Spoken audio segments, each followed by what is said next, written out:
Welcome to The Rundown. I'm Will Atkins. Here are your headlines. Today marks 1 week since the beginning of the latest war in Israel. Large-scale airstrikes continue against Hamas and targets in the Gaza Strip. The move comes after Hamas massacred more than 1,000 civilians, including Israeli families, and kidnapped more than 150 people, mostly children.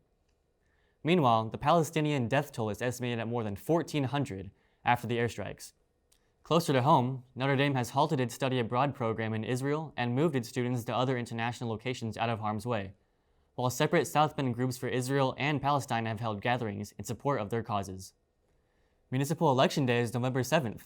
As that date draws closer, the South Bend Tribune is teaming up with the League of Women Voters and the American Democracy Project to help voters learn a little bit more about the candidates and their positions. Instead of a live debate, candidates have been asked to fill out questionnaires. Those answers will run raw, meaning the spelling, typographical, or grammatical errors are those of the candidates. The answers will be featured in both the newspaper and on the website, vote411.org. While the Tribune can only feature some of the answers from a selection of contested races, all of the information will be posted on the website. Early voting in Indiana is currently open. To vote early, fill out a mail-in ballot or vote in person at the city-county building.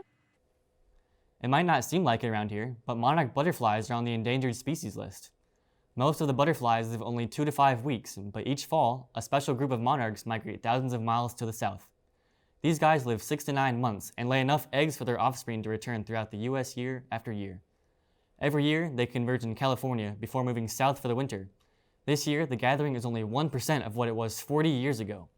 One of the biggest reasons the butterflies' numbers are dwindling is because they can only eat milkweed, and pesticides have been killing off their food source. This year, a garden club in Hollywood Hills is doing their part to help the tiny insects reach their destination by growing milkweed, something, as the name implies, is a weed, which gardeners typically try to avoid. But they've made an exception for their tiny friends, which can smell milkweed from several miles away. That's all for today on The Rundown. I'm Will Atkins, thanks for joining us, and have a great weekend.